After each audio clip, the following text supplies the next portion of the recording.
Friday that you don't know when various additional industries will go back to work, but I was wondering, do you have any details on what the best case scenario for various Michiganders returning to work will be? And did you have any information about what types of businesses and workplaces will be among the last to return to work because of their risk?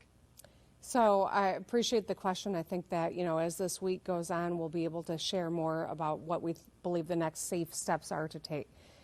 We have been working diligently with the MERC, the Economic Recovery Council that you heard from last week, continuing to finish up our scoring for the level of risk associated with different sectors of our economy, with an overlay for protocols for PPE and other social distancing mechanisms that we can advise so that when practiced it brings the risk down and makes it safe to resume those.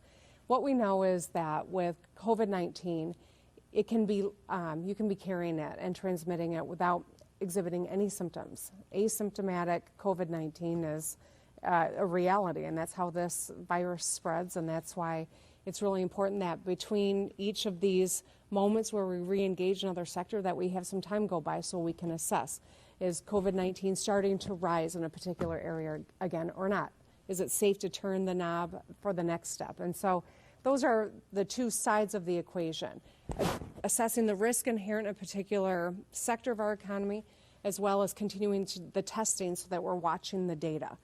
To the extent that we see this plateau or even maybe a decline in COVID-19 presence, as well as our ability to detect it fast, we know that we can safely re-engage, and we'll continue to do that. So this week we know that construction will be re-engaging on the 7th, as well as a couple of other parts of our sector that a couple of other sectors of our economy that I announced last week. We'll have to have a little bit of time go by before the next wave, but we'll make some announcements later in the week and share more thought in terms of what that cadence will look like in a bigger picture sense. We're waiting on some of the scoring from the University of Michigan and working with MERC, and I would anticipate being able to share more with you later in the week. So just to clarify, you'll leave a 2-week window following industries like landscaping and construction and waiting to see the data from those industries re-engaging before opening others? That would be the best, that would be the ideal cadence. As we're navigating this, we're working closely with Dr. J and our health experts. We may need to, take a little bit shorter period of time in some industries if we feel like a particular region it's safe to do so. So there's that kind of an overlay as well that comes into the determination. Thank you. Yeah.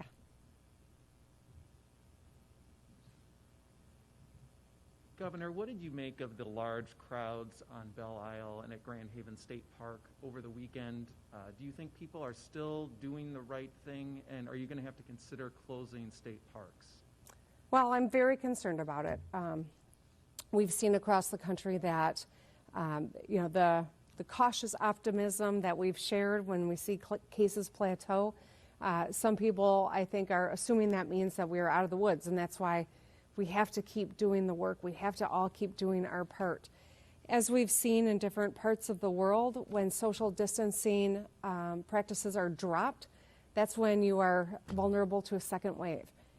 As tough as this moment has been, as great as the price that we have paid in this moment, we know we don't want to do it again. So let's not make all the work that we have done, meritless. Let's not make it for naught.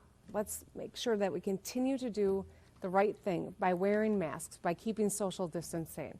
I am, very concerned as people abandon that they're going to be vulnerable and create vulnerabilities for others that they don't intend to, that they're not thinking about, and that's why it's so important that we stay safe. In looking at our state parks, they have been open this whole time. Obviously, the warm weather is contributing to people's interest in getting out. I have allergies.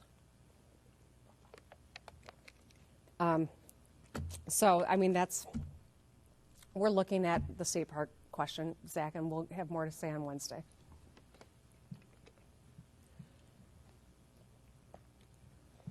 Governor, what is your response to the murder of a dollar store security guard in Flint that happened on Friday, resulting from an argument about asking someone to wear a mask?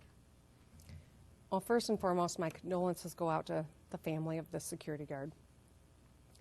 It is incredible the people that continue to show up to work to protect everyone else. And it is incredibly sad that in this crisis that this life was lost. We are mindful of how important it is that people keep a level head, that we do the right things, protecting ourselves and protecting others. It's really important that as people go into stores, they think about all the people that are in there that are putting their lives on the line to keep serving us. And so I send my condolences to the family of the security guard, and I ask that all Michiganders do the right thing, keep their wits about them, and take actions to protect themselves and others in this incredibly stressful time that we're all navigating together.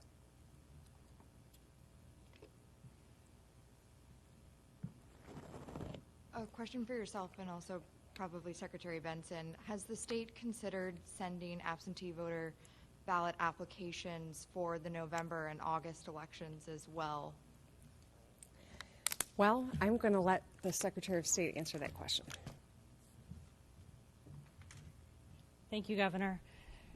The reality is in Michigan, every citizen has a right to vote from home. And so we're going to be spending every moment we can between now and our 2 statewide elections this year, making sure that every citizen, every voter has the ability to do that, to exercise that choice. We're working with our local clerks and various other media outlets to ensure that the education that voters know exactly how to request their ballot be mailed to them is in place. And the immediate next step is to ensure that citizens know that they can request to vote from home. They can request a ballot be mailed to them by going to michigan.gov/vote, where you can see and access the application to have your clerk mail you that application when the time comes. What we want to emphasize to every citizen, every voter out there is that you will have that right to vote from home, to mail in your ballot, and you will be able to request it through your local clerk and through our office through going to our website. And we're going to be monitoring the health and safety situation as things continue to unfold. And if you did decide to send absentee voter applications to every voter, would you need legislative approval to do that? Again, our focus is on making sure that citizens know exactly how to request their ballot if they do choose to vote from home this November, and we'll be working with clerks, certainly legislative leaders, and everyone else with an interest in making sure the integrity and the accessibility of our elections is preserved in the months ahead. Thank you.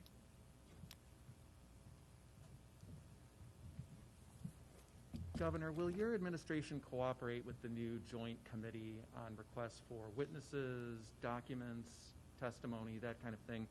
And what do you say to the separation of powers argument that members of the legislature and the majority have been raising regarding your orders that, that this wasn't intended to be a unitary government, that there are supposed to be checks and balances, and how can there be any checks on the executive branch? Here's what I have to say. We are in a global pandemic. We have lost thousands of Michiganders to a virus. None of us has seen anything like this in our lifetimes. And that's why it's so important that we get this right. I am happy to work with the legislature. I think ideally we all get on the same page here. But what I can't do is negotiate like this is a political issue. This is a public health issue. I need to listen to the epidemiologists and the health experts in our state and across our country, and that's precisely what I'm doing. I would welcome partnership from people of both sides of the aisle in every branch of government. This needs to be all hands on deck. We are not one another's enemy. The enemy is the virus. Now, we have worked really well with the legislature. I know that doesn't get a lot of headlines, but my legal team has worked very closely. We have adjusted orders because of input from the legislature, and that's something that I think is really important, and that's something that I would like to continue.